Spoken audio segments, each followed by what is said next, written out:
আমার কাছে বানানো পৃথিবীর সবচাইতে সহজ চকলেট কাপকেক, আর এটা যে কোনো কিছু দিয়ে আপনারা বানিয়ে নিতে পারেন। আমি এখানে বাটিগুলোতে তৈরি করে নিয়েছি, যেহেতু বাড়িতে এসে এই কাপকেকগুলো তৈরি করেছি, বাটিতেই তৈরি করেছি। আপনারা চাইলে চায়ের কাপে কাপকেকের যে লাইনার পাওয়া যায় সেগুলোতেও তৈরি করে নিতে পারেন।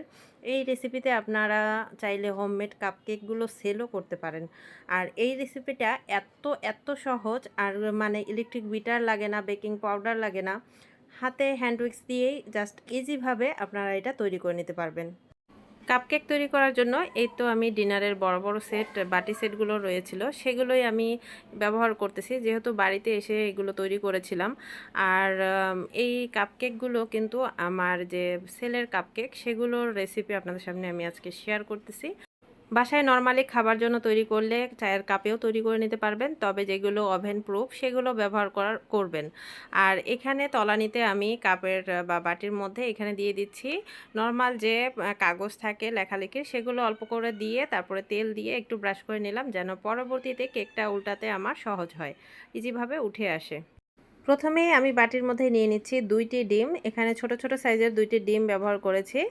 আর এই 2টি ডিম কিন্তু অবশ্যই ফ্রিজ থেকে আগে বের করে নিতে হবে। যে কোনো কেক বানানোর ক্ষেত্রে কেকের ডিমগুলো অবশ্যই বের করে রাখতে হয় ফ্রিজে থাকলে।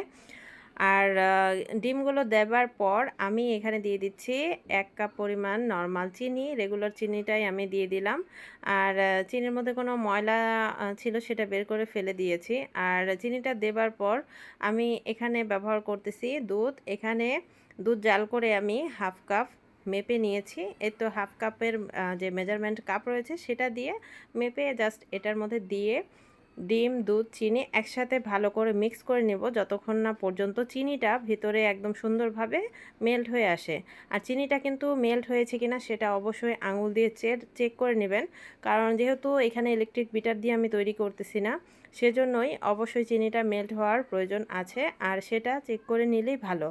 আর 2-1 মিনিট জাস্ট একটু হ্যান্ড উইক্স দিয়ে মিক্স করে নিলেই কিন্তু চিনিটা গলে যায়। এরপরে এখানে দিয়ে দিচ্ছি হাফ কাপ পরিমাণ সয়াবিন তেল আর 1 টেবিল চামচ পরিমাণ সাদা সিরকা, যেটাকে ভিনেগার আমরা বলে থাকি। আর এই ভিনেগারটা যেটা আমরা মিষ্টি তৈরির ক্ষেত্রে ব্যবহার করি, সেই সাদা ভিনেগারটাই এখানে দিতে হবে। দিয়ে জাস্ট একটু মিক্স করে নিতে হবে। মিক্স করে নিয়ে তারপরে এর মধ্যে ব্যবহার করব শুকনো উপকরণ। শুকনো উপকরণগুলো চেলে দেওয়ার কোনোই প্রয়োজন নেই, যেহেতু এটা স্পঞ্জ কেক না, ময়েশ্চার বেস হবে কাপকেকগুলো, সেজন্য এটা এভাবেই তৈরি করলে বেশি ভালো। দিয়ে দিচ্ছি 1 কাপ পরিমাণ ময়দা, আর 1 কাপের সাথে 2 টেবিল চামচ পরিমাণ ময়দা, আর দিয়ে দিচ্ছি 1/4 কাপ পরিমাণ কোকো পাউডার, সাথে দিচ্ছি 1 চা চামচ পরিমাণ বেকিং সোডা, হাফ চা চামচ পরিমাণ লবণ। আর এখানে আমি কোনো প্রকার বেকিং পাউডার ব্যবহার করিনি, আমি এখানে বেকিং সোডা ইউজ করেছি। আবারও বলতেছি, বেকিং সোডা ব্যবহার করেছি। এসব দিয়ে জাস্ট এভাবে খুব সুন্দর করে মিক্স করে নেবেন, শুধুমাত্র যেন শুকনো উপকরণগুলো একদমই স্মুথভাবে এটার সাথে মিশে যায়। এ তো কিছুক্ষণ মিক্স করে নেওয়া হয়ে গেলে তারপরে এর মধ্যে আমি দিয়ে দিচ্ছি ভ্যানিলা এসেন্স। চাইলে চকলেট এসেন্স দিতে পারেন। এখানে চকলেট কাপকেক এগুলোর মধ্যে ভ্যানিলা এসেন্সের ফ্লেভার অনেক ভালো লাগে। তারপরে ভালো করে মিক্স করে নেওয়া হয়ে গেছে, আর বেটারটা দেখেন একদম স্মুথ হয়েছে, আর একদম কনডেন্স মিল্কের মতো সুন্দর করে পড়তেছে। এই অবস্থায় আমাদের বেটারটা কিন্তু একদম রেডি। ওভেনটা প্রিহিটেড করে রেখে তারপরে মোল্ডগুলো কিন্তু আগে থেকে রেডি করে নেবেন। আমি কিন্তু কেক বানানোর শুরুতেই আমি মোল্ড রেডি করে নিয়েছি। আর মেজারমেন্ট কাপ দিয়ে মেপে মেপে দিলে হয় কি, সবগুলোতে একই মাপের হয়, আর ফুলে উঠলে দেখতে একই রকম লাগে, দেখতে বেশি ভালো হয়।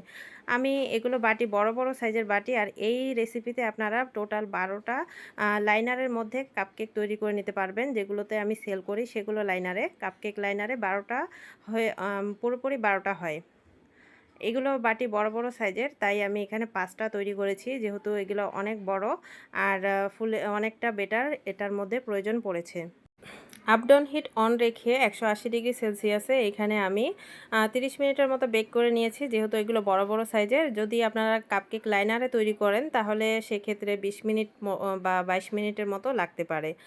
রেসিপিটি কেমন হয়েছে সবাই কমেন্ট করতে ভুলবেন না। বেশি করে ভালো লাগলে অবশ্যই শেয়ার করে রাখবেন। আল্লাহ হাফেজ।